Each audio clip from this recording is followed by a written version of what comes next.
عمرہ کی بستی میں بنائی، اس سے پہلے کوئی مسجد نہیں بنائی آپ نے. مکہ مکرمہ میں سوائے اس کے کہ کفر و شرک کے مقابلے میں توحید کو پیش کریں، رسالت کو پیش کریں، آخرت کو پیش کریں، اخلاقیات کو پیش کریں، آداب سکھائیں، زندگی کو بہتر بنائیں، اسی کام میں لگے رہیں. ہماری ساری دھوم اس میں ہے کہ شاندار چمکتی ہوئی دمکتی ہوئی مسجد ہو، اس میں ٹائلز لگے ہوئے ہوں، اس میں سنگ مرمر ہو، اونچا مینار ہو، اس پر بھی بہترین قسم کی مینا کاری کی جائے. ہم اس میں لگ گئے جس کے بارے میں نبی نے فرمایا تھا کہ مسجدوں کو سادہ رکھنا، یہودیوں اور عیسائیوں کی طرح مزین مت کرنا.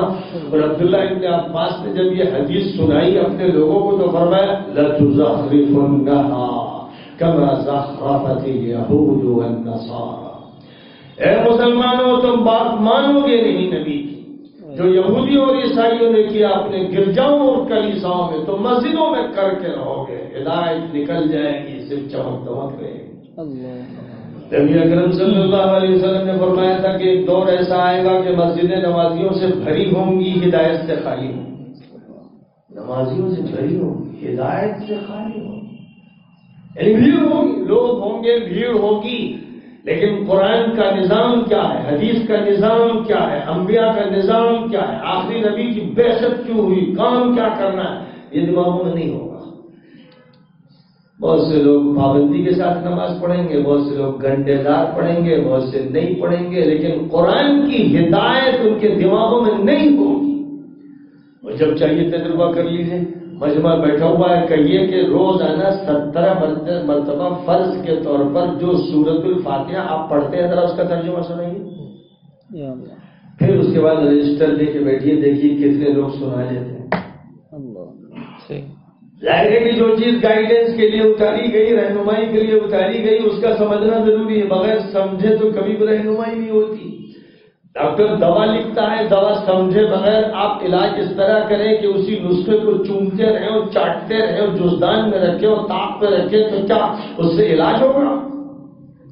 قرآن ہدایت کے لیے دیا گیا. ہدایت کے بنے گائیڈنس کے، رہنمائی کے، رہبری کے ہوتے ہیں. رہبری سمجھنا ضروری ہے، بغیر سمجھے رہبری ہو نہیں سکتی. ہم نے اس کو جزدان میں تو رکھا، عزت تو کی، اس کو چوما تو، اس کا احترام ضرور کیا، اور خاص خاص موقعوں پر بطور تبرک کے اس کو پڑھا یا ثواب کے لیے پڑھ لیا، لیکن ہدایت کے لیے نہیں پڑھا.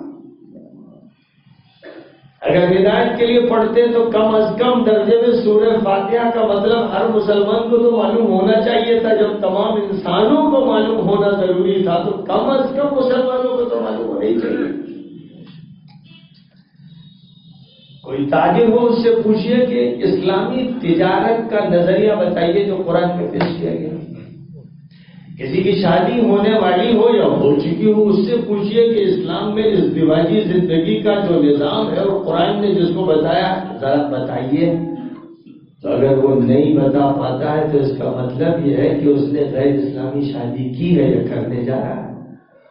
اور اسی طرح اگر وہ پڑھا لکھا انسان ہے، تاجر ہے، وہ ڈاکٹر ہے، وہ وکیل ہے، وہ سائنٹسٹ ہے، وہ ملازم ہے، وہ مزدور ہے، کچھ بھی ہے، اور اس سے آپ یہ سوال کریں کہ اچھا بتائیے کہ قرآن نے کیا رہنمائی دی ہے طب کے بارے میں، میڈیکل سائنس کے بارے میں، کیا رہنمائی دی ہے دکانوں کے بارے میں، کیا رہنمائی دی ہے قرآن نے سائنس کے بارے میں، تو خاموش، ٹکمک دیدم دم نہ کشیدم، اس طرح سے اگر وہ کھڑا ہوا ہے تو اس کا مطلب یہ ہوا کہ اس کا تو ابھی آغاز ہی نہیں ہوا ہے اسلام میں، تو ابھی اس نے قدم ہی نہیں رکھا. قرآن بنیادی پہلی کتاب ہے، اتاری گئی اسی لیے کہ ہدایت ملے. اس نے قرآن سے تو ہدایت لی ہی نہیں.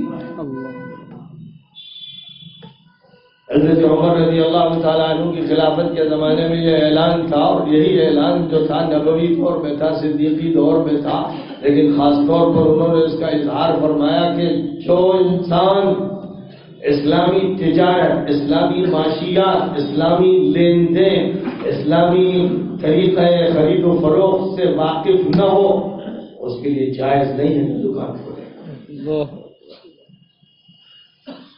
فرمایا لا يبيع في سوقنا من لم يتفقه في الدين. جو دین میں فقیہ نہ بنے اس کے لیے جائز نہیں ہے کہ وہ ہماری مارکیٹ میں دکان کھولے. اب آپ بتائیے کیا اس پر عمل ہو رہا ہے؟ قرآن خرید فروخت کے بارے میں ہدایت دیتا ہے، قرض لینے دینے کے بارے میں ہدایت دیتا ہے، سودی اور غیر سودی نظام کے بارے میں ہدایت دیتا ہے، لوگوں کے آپس میں مالی معاملات اور معاشرتی معاملات، اخلاقی معاملات سب کے بارے میں ہدایات دیتا ہے، بنیادی رہنمائی دیتا ہے۔ پھر قرآن کی تشریح حضور صلی اللہ علیہ وسلم فرماتے ہیں اور حدیثوں میں آپ تفصیلات بتاتے ہیں۔ یہی دونوں چیزیں ہیں جو مسلمانوں کے لیے تو ہیں ہی، پوری دنیا کے لیے۔ تو کیا وہ اخلاقیات جو مکہ مکرمہ کے کافروں اور مشرکوں کے سامنے قرآن پیش کر رہا تھا، ان اخلاقیات کا تذکرہ آپ نے غیر مسلموں میں کیا کبھی؟ اور نہیں کیا تو نبی والا تو کام کیا ہی نہیں آپ نے۔ اور جب نبی والا کام نہیں کیا تو نبی والی برکتیں کیوں ملیں گی؟ کہاں سے ملیں گی؟ نبی صلی اللہ علیہ وسلم نے ان تمام معلومات کو عام کیا، یہاں تک کہ اللہ تعالیٰ نے آپ کے کاموں کی تفصیل قرآن پاک میں بیان کرتے ہوئے ارشاد فرمایا، وَالَّذِي بَعَثَ فِي الْأُمِّيِّينَ رَسُولًا مِّنْهُمْ يَتْلُو عَلَيْهِمْ آيَاتِهِ وَيُزَكِّيهِمْ وَيُعَلِّمُهُمُ الْكِتَابَ وَالْحِكْمَةَ وَإِنْ كَانُوا مِنْ قَبْلُ لَفِي ضَلَالٍ مُّبِينٍ۔ اللہ تعالیٰ نے جاہلوں میں، ان پڑھ لوگوں میں، جنہوں نے پہلے سے کچھ نہیں جانا تھا، کچھ نہیں پڑھا تھا، اللہ نے ان کو علم دینے کا اور ان کو صحیح فکر دینے کا نظام یہ بنایا کہ انہی میں سے ایک نبی کو برپا کیا، جن کے ذمے پہلے نمبر پر یہ کام دیا گیا کہ جتنے بھی غیر مسلم، جتنے بھی انسان، جتنے بھی بسنے والے شہری دیہاتی ہیں، ان کے سامنے قرآن پڑھیں، ان کے سامنے قرآن پڑھیں۔ تو مجھے بتائیے کبھی ایسا ہوا کہ کوئی قاری صاحب کسی مندر میں گیا ہو، وہاں قرآن پڑھا ہو، کسی گرودوارے میں پڑھا ہو، کسی گرجا گھر میں پڑھا ہو، کسی مارکیٹ میں پڑھا ہو، تلاوت ان کے مجمعوں کے بیچ میں ہوئی ہو؟ کبھی ایسا ہوا؟ اور اگر ایسا نہیں ہوا تو یتلو علیہم، یہ ہے خاص زور کی بات، علیہم یعنی ان کے سامنے، تلاوت ان کے سامنے ہو۔ حکم یہ ہے، نبی کچھ نہیں بھیجا۔ مجھے بتائیے کہ کیا نبی پاک علیہ السلام مکہ مکرمہ میں کبھی بھی اس طرح کے مجمع میں قرآن پڑھتے تھے؟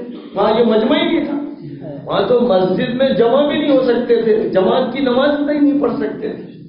تو آپ نے کبھی بھی وہاں قرآن پاک ایسے مریدوں کے مجمع میں اور مسلیوں کے مجمع میں نہیں پڑھا۔ قرآن آپ نے سنایا پہاڑیوں پر سے، وادیوں میں سنایا، میلوں ٹھیلوں میں سنایا، مجموعوں میں سنایا، تمام انسانوں کے، مرد بھی، عورت بھی، جوان بھی، قرآن پاک سنایا تو ایک زلزلہ برپا ہو جاتا تھا۔ جو لوگ اہل ایمان تھے جب وہ قرآن سنتے تھے، واہ ماشاء اللہ سبحان اللہ، یہ کہنے کی نوبت نہیں آتی تھی، لرزنے لگتے تھے، کپڑی تاری ہو جاتی تھی، رونگٹے کھڑے ہو جاتے تھے، جلال الہی کے سامنے سر جھک جاتے تھے، دل جھک جاتے تھے۔ حالت یہ ہوتی تھی، انما المؤمنون الذین اذا ذکر اللہ وجلت قلوبهم واذا تلیت علیہم آیاتہ زادتہم ایمانا وعلی ربہم یتوکلون۔ مومن وہ لوگ ہیں کہ جن کے سامنے اللہ کا ذکر ہوتا ہے جو دل کپ کپا جاتے ہیں، قرآن کی آیتیں پڑھی جاتی ہیں تو ان کا ایمان بڑھتا چلا جاتا ہے، چڑھتا چلا جاتا ہے۔ قرآن مومنوں کی یہ تصویر پیش کرنا ہے۔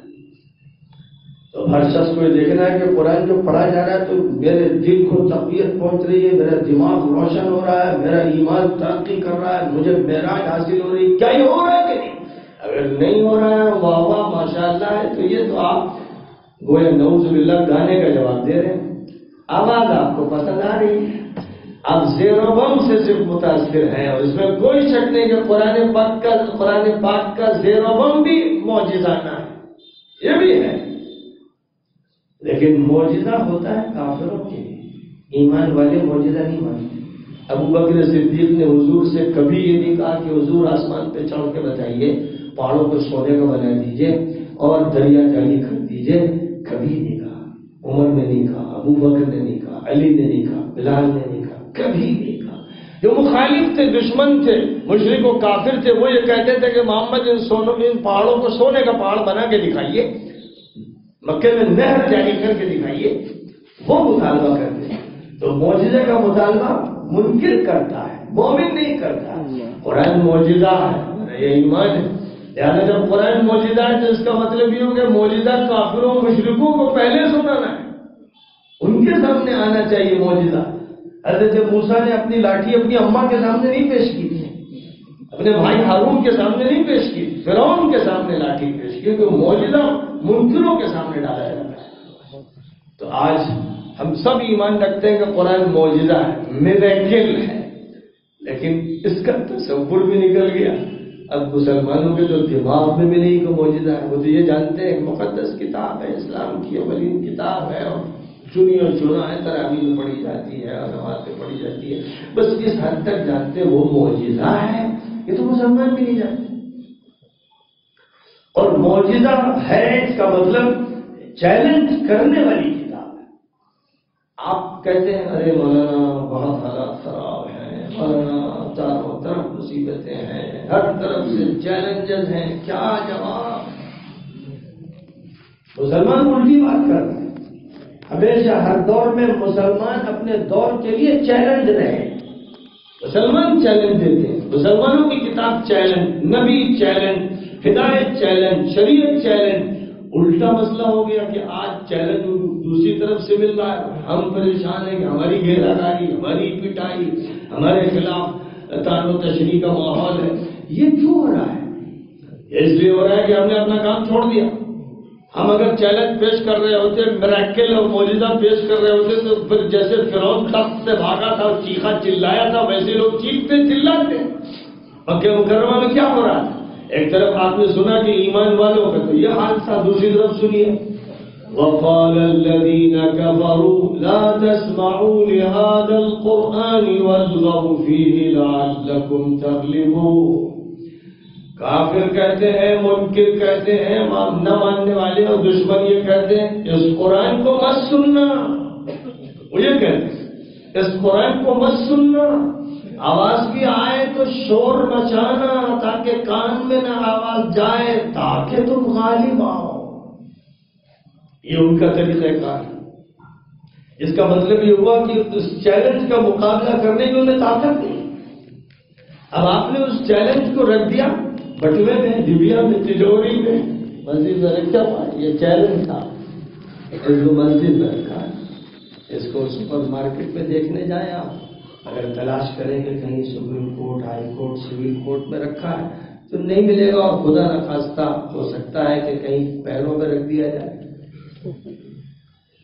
چیلنج تھا آپ کے پاس، میریکل تھا آپ کے پاس، آپ نے اس کی درگت بنا دی، اسے جھاڑوں کی کتاب بنا دی۔ تو جب یہ کر دیا آپ نے تو آپ کا کیا ہوا ہے نا، تو پھر دوسرے غالب آ گئے۔ اب آپ کی دھنائی ہو رہی ہے، حکومت آپ کے خلاف، تنظیمیں آپ کے خلاف، امریکہ خلاف، رشیا خلاف، عرب کے منافق حکمراں خلاف، اور پوری دنیا لگتا ہے کہ بس اسلام کو ختم کر دیں، مسلمانوں کو دبوچ لینے اور قرآن کا خاتمہ کر دینے پر تلی ہوئی۔ یہ صورتحال پوری دنیا کی ہے۔ مسئلہ ہندوستان کا اتنا شدت سے نہیں ہے جتنا اس وقت عالم عربی کا مسئلہ خطرناک ہے کہ 10 لاکھ 15 لاکھ انسان عراق میں مارے گئے، ابھی سیریا میں 6 سال میں 10 لاکھ انسان شہید کیے گئے، اس سے پہلے افغانستان میں 10-15 لاکھ مارے گئے، صومالیہ میں ہزاروں لاکھوں کی موت ہو چکی، ابھی لیبیا میں، مصر میں، تونس میں، مصر میں، یمن میں لاشیں ہیں، انسانوں کو اپاہج بنا دیا گیا، قحط کی صورتحال مسلم ملکوں میں یہ وبا آئی ہوئی۔ تو یہ سب جو کچھ ہو رہا ہے کیوں ہو رہا ہے؟ اس کے جو اسباب آپ تلاش کرتے ہیں وہ اسباب وقتی اور جزوی ہوتے ہیں اور حل نکلتا نہیں، بلکہ بات مزید بگڑتی جاتی ہے۔ اس ملک میں جہاد آزادی آپ نے کیا، شہادتیں آپ کی مالٹا جیل میں، آپ گئے جزائر انڈمان، آپ گئے ملک کے ہر جیل میں آپ رہے، اور آپ کو برباد کیا گیا، املاک آپ کی قرب کی گئی، سارے نقصانات آپ نے اٹھائے، آزادی آپ نے دلائی، بلا کیا؟ ملا یہ کہ آپ دھیرے دھیرے ملازمتوں میں کم کیے گئے، تعلیم سے دور کیے گئے، حیثیت آپ کی مجروح کی گئی، نوبت بنی جا رسید کہ حکومت کی سچت کمیٹی کی رپورٹ نے یہ کہہ دیا کہ اب مسلمان شتروں سے بدتر ہو گئے۔ یہ ہے آپ کی قربانیوں کا صلہ۔ اللہ ظالم ہے، اللہ ظلم کرتا ہے کہ اتنی شہادتیں، اتنی قربانیاں، اور پھر بھی اللہ نے آپ کے ہاتھ میں یہ دیا کہ تم شتر بن گئے۔ جو کچھ کرتا ہے اللہ کرتا ہے، یہ مانتے ہیں نا، اللہ ہی نے تو کیا سب کچھ۔ اب سوال یہ ہے کہ اللہ اتنے ظلم پر کیوں اترا ہوا ہے؟ ابھی کو مارتا ہے ہر جگہ۔ پوچھیے بنی اسرائیل سے، سل بنی اسرائیل کم آتیناہم من آیت بینہ۔ قرآن میں فرمایا گیا پوچھو ان بنی اسرائیل سے، یہودیوں سے، عیسائیوں سے کہ ہم نے ان پر کتنے احسانات کیے تھے، اور اس کے باوجود بھی ان کا حال اس وقت جب محمد صلی اللہ علیہ وسلم نبی بنائے گئے یہ تھا کہ غربت علیہم الذلۃ والمسکنۃ وباءوا بغضب من اللہ۔ ان پر ذلت کی مار دی گئی، مسکنت تھوپ دی گئی، خدا کے غضب میں گھر کے رہ گئے۔ یہ حالت ان کی ہوئی تھی، جبکہ اللہ نے ان کو بہت نوازا تھا، اور اللہ ہی ان سے کہہ رہا ہے کہ یہ حالت ان کی کیوں ہوئی، پوچھئے۔ پھر اللہ میاں نے سورہ بقرہ میں سنانا شروع کیا، یا بنی اسرائیل اذکروا نعمتی التی انعمت علیکم وانی فضلتکم علی العالمین۔ اے اسرائیل کی اولاد، اے یعقوب کی اولاد، اے نبیوں سے نسبت رکھنے والوں، یاد کرو ہمارے احسانات کو جو ہم نے تم پر کیے، اور سب لوگوں پر تم کو فضیلت دے رکھی تھی۔ کیا ہوا کہ تم اس حال میں پہنچ گئے؟ آج یہی بات مسلمانوں سے کہی جائے گی اسی اسلوب میں، مسلمانوں تم خیر امت تھے، افضل امت تھے، نبی نے تمہیں تیار کیا تھا، مکے میں تم پر ظلم ہو رہا تھا، مدینے میں تم پہنچے تھے، اور پھر مکے میں غالب آئے تھے، اور پورا ملک تمہارے ہاتھ میں ہم نے دے دیا تھا، ہم نے عراق فتح کیا، شام کیا، ایران کیا، رومن امپائر کو کیا، ہم نے تم کو پوری دنیا کی سپر پاور بنا دیا، پورے تمہارے اسپین سے چائنا تک لہرا رہے تھے، ہندوستان کے قلعہ مالٹا میں تم بیٹھے ہوئے تھے، کشمیر سے کوچین تک تمہارے جھنڈے تھے، کیا ہوا تمہیں؟ جو سوال ان سے تھا وہی سوال ہم سے ہے۔ انہیں یہ بات یاد دلائی گئی کہ یہ سب تمہارے کرتوتوں کی وجہ سے ہوا۔ لعن الذین کفروا من بنی اسرائیل علی لسان داود وعیسی ابن مریم ذلک بما عصوا وكانوا يعتدون وكانوا لا يتناهون عن منكر فعلوه لبئس ما كانوا يفعلون۔ بنی اسرائیل کے نالائق، منکر، ناشکرے، یہ وہ لوگ ہیں جن پر حضرت داؤد نے لعنت بھیجی، حضرت عیسیٰ نے لعنت بھیجی، اور یہ سب اس لیے ہوا کہ انہوں نے اللہ کی نافرمانیاں کی، جو حدود اللہ کے طے کردہ تھے ان کو پھلانگ گئے، اور جو برائیاں ان کے معاشرے میں ہوتی رہی ان برائیوں کے ازالے کی کوشش نہیں کی، کوئی کوشش صحیح معنی میں اصلاح معاشرہ کی ان کے درمیان سے ختم ہو گئی۔ اللہ کی کتاب صرف تعویذ گردوں کے لیے رہ گئی، اس سے ہدایت حاصل نہیں کی، اس کے لیے یہ ان کے ساتھ معاملہ کیا گیا۔ تو قرآن میں جا بجا یہ بیان کیا گیا، یہی بات بالکل مسلمانوں پر منطبق ہو رہی ہے۔ اللہ یہ کہہ رہا ہے کہ جو کام ہم نے نبی کو دیا تھا وہ کام تمہیں کرنا پڑے گا۔ جس طرح ان کو پوری دنیا انسانیت کا نبی بنا کر کھڑا کیا اور کہا کہ میرا کلام سنائیے، یہ معجزہ لوگوں کو بتائیے، اور اس کے ذریعے ہدایت دیجیے، جو انہوں نے اس کو استعمال کیا، اور اسی کے ذریعے یزکیہم، اخلاق درست کیے، تربیت فرمائی، ذہن کو جلا بخشی، دل کو پاک کیا، جسم کو طہارت و نظافت سکھائی اور آداب سکھائے، وَيُعَلِّمُهُ الْكِتَابَ وَالْحِكْمَةَ، اور پھر اسی قرآن کی تلاوت کے بعد اس کا مطلب سمجھایا، معنی بتائے، تفسیر کی، عمل کرایا، اس کے بارے میں تفصیلات پیش فرمائی، حکمت کی باتیں بتائیں، دانش کی باتیں بتائیں، سائنس کی حقیقتیں بتائیں، دنیا میں ترقی اور آخرت میں سعادت کے اصول بتائیں، یہ سب کیا تھا۔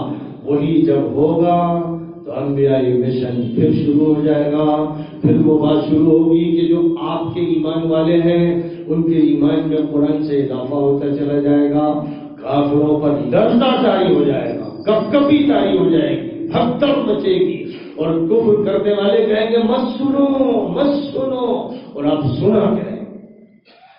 یہ چیلنج جب دوبارہ واپس آ جائے گا، صورتحال بدلنا شروع ہو جائے گی۔ جب چاہیے تجربہ کر کے دیکھ لیجیے، جب چاہیے تجربہ کر کے دیکھ لیجیے، طے کر لیجیے کہ جے پور اور راجستھان کا کوئی علاقہ چھوڑنا نہیں جہاں قرآن پاک کا بالکل نہیں بچا دینا، قرآن کا غلغلہ نہیں بلند کر دینا۔ ظاہر ہے کہ اس کے لیے صرف قرآن کے الفاظ کی تلاوت کافی نہیں ہوگی، کیونکہ عربی زبان لوگ سمجھ نہیں رہے، اس لیے جس زبان کو سمجھ رہے ہیں اس زبان میں اس کے مضامین کو پیش کرنا ہوگا، اور پھر آپ اس سے کہیے کہ لاؤ ملا لو، اس کو ملاؤ، گیتا کو ملاؤ، اس کو ملاؤ، ویدوں کو ملاؤ۔ جس دن بھی یہ نوبت آئے گی تو میں آپ سے یقین کے ساتھ کہتا ہوں کہ ان کے سر جھک جائیں گے، وہ گریبان میں منہ ڈال کے پڑ جائیں گے کہ ان کی یہاں کتابوں میں نہ یہ ترتیب ہے، نہ یہ مضامین ہے، نہ یہ نغمہ ہے، نہ یہ تاثیر ہے، نہ یہ معجزہ ہے، نہ قانون کی تفصیلات ہے، نہ آداب ہے، نہ اخلاق ہے، ادھر ادھر کی بکھری ہوئی چند معلومات ہیں جو نبیوں کے سلسلے کی کہیں نہ کہیں باقی رہ گئی۔ اگر کمپیریٹیو اسٹڈی کیا جائے گا تو ہر پڑھا لکھا انسان قرآن پر ایمان لانے پر مجبور ہو جائے، لیکن آپ نے موقع ہی نہیں دیا۔ غلطی ہماری، یہ موقع ہمیں دینا چاہیے۔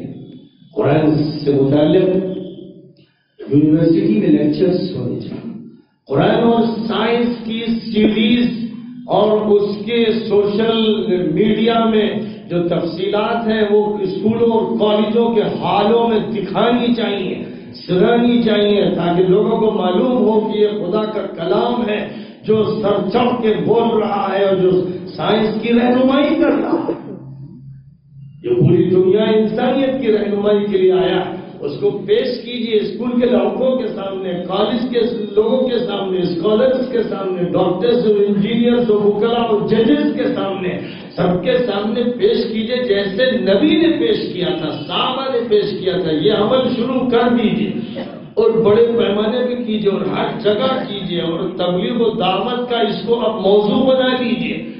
ایک وقت تھا کہ مسجدیں ویران تھیں، چند بڈھے مسجدوں میں پڑے ہوتے تھے، تو حضرت مولانا الیاس صاحب رحمۃ اللہ علیہ کو اللہ نے توفیق دی، ان کے ذہن میں ایک بات ڈالی گئی کہ لوگوں کے پاس پہنچ کر جو اپنے کو مسلمان کہتے ہیں وہ جاہلیت کی زندگی گزار رہے ہیں اور عملاً غیر مسلم بن گئے ہیں، دوبارہ ماحول سے نکال کر مسجد میں لایا جائے، ایمان تازہ کیا جائے۔ یہ اس وقت کا تقاضا تھا۔ اب مسجدیں بھری ہیں، مدرسے بھرے ہیں، اسکول ہیں، اب دور اصلاً پہلے سے بھی، لیکن فی الحال لازمی طور پر یہ آنا چاہیے کہ تمام دنیا کے غیر مسلموں اور اہل مذاہب پر قرآن کی اور نبی کی حجت قائم کر دی جائے۔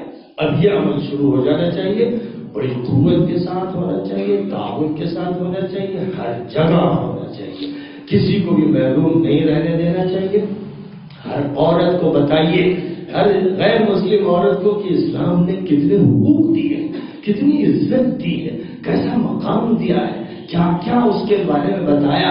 جب یہ باتیں اس تک پہنچیں گی اور اس کو معلوم ہے کہ اس کے ساتھ کیا ہو رہا ہے، ستی کے ظلم سے لے کر جہیز کے ظلم اور طلاقوں اور مارنے کے طرح طرح کے طریقوں کے ظلم کے مقابل میں جب قرآن کی طرف سے حقوق کا اعلان وہ سنے گی تو اس کا دل مسلمان ہوگا، ذہن ہو جائے گا، وہ اپنے کو اس ماحول سے نکال کر چاہے گی کہ قرآن کے ماحول میں منتقل کر دے۔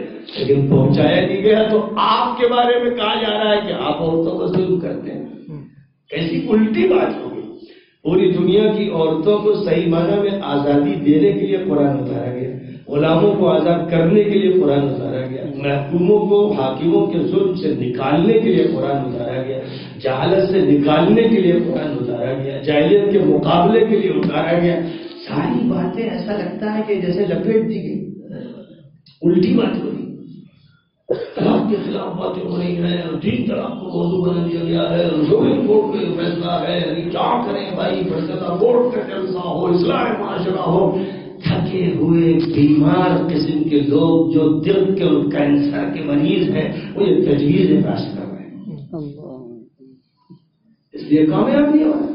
چوٹ پہ چوٹ، چوٹ پہ چوٹ۔ میڈیا میں دیکھیے تو جو درگت مولویوں کی بنائی جا رہی ہے، کچھ مولوی جاتے ہیں، شریک ہو جاتے ہیں، اور اس کے بعد ننگ دھڑک عورتیں اور بدماش قسم کے مجرم اور پاکستان کا بھگوڑا جو امریکہ سے یہاں بلایا گیا ہے، دشمن خدا و رسول، اس کو موقع دیے جاتے ہیں، پھر عالم سے بلوا کر ان کو ذلیل کیا جاتا ہے، توڑا جاتا ہے۔ ایک لڑکی آزاد اور بے پردہ اور بے حجاب وہ مولوی کو کچوکے لگاتی ہے، اور پھر سارے مولویوں پر تبصرے ہوتے ہیں صبح شام۔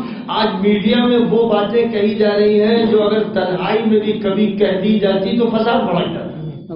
اب صبح شام نبی کو گالیاں دی جا رہی ہیں، ازواج مطہرات کے خلاف باتیں ہو رہی ہیں، بالواسطہ ہو رہی ہیں اور کبھی بلا واسطہ ہوتی ہیں، اور اسلام و شریعت اور علماء و مدارس کے خلاف تو زہریلی باتیں صبح شام ہو رہی ہیں۔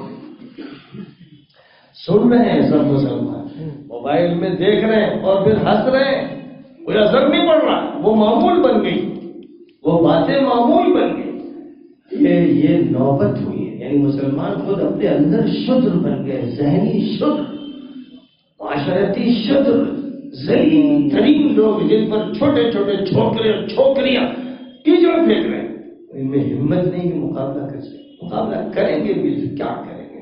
زیادہ مقابلہ دکھائیں گے جوش میں غصے میں تو تھانے میں جائیں گے، پھر جیل جائیں گے۔ یہ سب کیوں ہوا ہے؟ یہ صرف اور صرف اس لیے ہوا ہے کہ انبیائی مشن کو ترک کر دیا گیا ہے۔ جو امانت اللہ کی تھی اس امانت میں خیانت کی گئی، جو دین سب کے لیے تھا اس کو اپنے لیے بنایا گیا اور اپنی اکثریت نے بھی چھوڑ دیا۔ جو قرآن پوری دنیا کے سامنے پیش کرنے کے لیے عطا کیا گیا تھا اس کو صرف اپنی روایتی مجلسوں کے ساتھ محدود کر دیا گیا۔ یہ اس کی سزا ہے جو اللہ دے رہا ہے۔ اللہ سے رجوع کرنا ہے، توبہ کرنا ہے۔ اس توبہ کا یہ طریقہ نہیں کہ ویسے اللہ والے گناہ معاف کر دے، اللہ والے گناہ معاف کر دے، اس سے توبہ قبول نہیں ہوتی۔ ذاتی طور پر آپ کا کوئی گناہ ہوگا تو ٹھیک ہے، لاکھوں انسان کعبہ مقدسہ کے ارد گرد نمازیں پڑھ رہے ہیں، آنسو بہ رہے ہیں، دعائیں کرتے ہیں امام حرم صاحب، تو لگتا ہے کہ آسمان پھٹ جائے گا، زمین شق ہو جائے گی، اور لاکھوں انسانوں کی آنکھوں سے آنسو بہتے ہیں اور اللہ کو کوئی رحم نہیں ہے۔ دیکھ رہے ہیں ہر سال جو منظر ہوتا ہے رمضان میں اور پھر حج میں اور اس کے علاوہ سال بھر دعائیں ہو رہی ہیں، ان دعاؤں کو اللہ قبول نہیں کر رہا۔ فلسطین میں مسلمان مارے جا رہے ہیں، شام میں مارے جا رہے ہیں، عراق میں مارے جا رہے ہیں، اب سعودی عرب کے اکثر علماء گرفتار ہیں، بہت سے شہزادوں کو بھی گرفتار کر لیا گیا، اس کو بھی اب سیکولر ملک بنانے کی تیاریاں ہو رہی ہیں، اب ناچ گانے ہو رہے ہیں، سینما کھولے جا رہے ہیں، سب کچھ ہو رہا ہے، تو یہ دعائیں کہاں جا رہی ہیں؟ عمرہ کرنے والا، حج کرنے والا اس پر غور نہیں کرتا۔ ماشاء اللہ عمرہ کر کے آئے، ماشاء اللہ حج کرے، سبحان اللہ، اللہ مبارک فرمائے، اللہ شکر کو مبارک کرے اس کا حج، اس کا عمرہ۔ جو عالم اسلام کے مرکز میں بھی اسلام نافذ نہیں کر پا رہا ہے اسے کیا مبارک ہوگا؟ نبی اکرم صلی اللہ علیہ وسلم نے سن 10 ہجری میں ایک حج کیا اور اس حج میں اعلان کیا انسانی حقوق کا، عورتوں کے حقوق کا، غلاموں کے حقوق کا، عالمی نظام کا، انٹرنیشنلی آپ نے فیصلے فرمائے، پوری انسانیت کو خطاب کیا کہ اب یہ انقلاب جو سن 10 تک یہاں تک پہنچا ہے، پورے جزیرۃ العرب کو فتح کر لیا گیا ہے، اے مسلمانوں، رومن امپائر اور پرشین امپائر میں بھی غلغلے بلند کر دینا اور مظلوموں اور محکوموں کو، ظالموں اور حاکموں کے چنگل سے نکالنا، یہ تھا وہ اعلان حج میں، عرفات کے میدان میں۔ آج وہاں تھکی تھکائی بیمار تقریریں ہوتی ہیں، جو تقریریں عرفات میں مینا میں ہوتی ہیں، میں لوگوں اصلاح کرو، توبہ کرو، نماز پڑھ لو، فلاں کر لو، یہ تقریریں ہوتی ہیں۔ تقریریں نہیں ہوتی کہ ٹکر لینا ہے امریکہ سے اور روس سے اور برطانیہ سے اور اسرائیل سے اور باطل نظام کی جڑیں اکھاڑ دینا ہے۔ اس موضوع پر کوئی وہاں پہ مولوی نہیں بولتا، اترا لگا ہوئے بڑی سی داڑھی بھی رکھتا ہے، لیکن اس موضوع پہ بولتا نظر نہیں آئے، اس لیے کہ وہ شودروں کی ملت کا ایک آدمی ہے، اس میں اتنی ہمت ہی نہیں ہے۔ ویٹیکن کے پوپ صاحب تو چلے گئے برما. دنیا میں سوچ تو یہ تھا کہ مسلمانوں پر جو ظلم ہے اس کے مسائل کے سلسلے میں وہ بات کریں گے وزیر اعظم سے، لیکن وہاں جب وہ تشریف لے گئے تو عیسائیوں نے کہا کہ روہنگیا کا مسئلہ مت چھیڑیے گا. تو پھر پوپ صاحب نے روہنگیا کا مسئلہ چھیڑا ہی تھا. لیکن گئے. کیا امام حرم بھی گیا؟ جا سکتا ہے؟ یا اللہ. سعودی سفیر گیا، امارات کا کوئی سفیر گیا؟ لے دے کے گئے بھی اگر تو ترکی کے لوگ گئے. ترکی کے صدر نے اپنی اہلیہ کو بھیجا اور وزیر داخلہ کو بھیجا، وہ گئے، انہوں نے وہاں پر مدد کی. بلکہ بنگلہ دیش سے کہا کہ جتنے بھی انسان آئے ان کو لیجیے، پیسہ ہم دیں گے. یہ توفیق سعودی عرب کو نہیں ہوئی، امارات کو نہیں ہوئی، کسی ملک کو نہیں ہوئی، کیونکہ وہ بغیر ملک ہے. یہ ہے وہ صورتحال. اس کو بدلنے کے لیے قرآنی نظام کو پھر سے برپا کرنا پڑے گا اور نبی پاک علیہ السلام کی عالمی نبوت اور رسالت کا تعارف عالم سے کرانا ہوگا. عالم سے کرانے کا مطلب یہ نہیں کہ جماعت امریکہ چلی جائے گی، جماعت آسٹریلیا چلی جائے گی. یہ جماعت تو صرف مسجد میں کام کرتی ہے. کام کرنا ہے ہر چرچ میں، ہر کلیسا میں، ہر مندر میں، ہر گردوارے میں، ہر جگہ جہاں وجود انسانی ہے. یہ تھا نبی کا طریقہ، یہ تھا صحابہ کا طریقہ. اسی طریقے نے پورے ایران کو اسلام کی جھولے میں ڈال دیا. پورے رومن امپائر کو، جو مشرقی رومن امپائر تھی، افریقہ کی شمالی پٹی تھی، اسلام کی جھولی میں ڈال دیا. تبدیلی آئی اس سے. تو تبدیلی جس سے آئی تھی، جو نسخہ تھا بہت ہی کامیاب، اسی نسخے کو استعمال کرنا ہوگا. نسخہ بدلنے سے مسئلہ حل نہیں ہوگا. اس لیے درخواست ہے علماء سے بھی، خطباء سے بھی، ائمہ مساجد سے بھی، ڈاکٹروں سے بھی، انجینئروں سے بھی، وکیلوں سے بھی، طلباء سے بھی، اساتذہ سے بھی، خواص سے بھی، عوام سے بھی، کہ اس ہندوستان میں خاص طور پر اور جہاں جہاں آپ کی پہنچ ہو، عام طور پر قرآن پاک کو بحیثیت ایک معجزے کے تمام انسانوں کے سامنے پیش کیجئے، جس زبان میں لوگ بات سمجھ سکیں، اور نبی کا تعارف کرائیے اور سب کو بتائیے کہ اللہ کی شریعت تم سب کے لیے ہے. وہ صرف مسلمانوں کی مخصوص شریعت نہیں ہے، وہ سب کی ہے. اس بات کو سمجھائیے ایسی زبان میں جس میں وہ سمجھ سکیں. تو پھر انشاءاللہ وہ دور آ سکتا ہے، آئے گا، وہ طے شدہ ہے کہ آئے گا. لیکن ہماری اور آپ کی کوششوں سے آئے تو کتنی بڑی اچھی بات ہوگی. وہ دور آئے گا. نبی پاک علیہ السلام نے فرما دیا تھا کہ وہ دور آ کے رہنا ہے کہ جب پوری دنیا کا کوئی کچا پکا گھر ایسا نہیں رہے گا جس میں اسلام داخل نہ ہو جائے. وہ آ کے رہے.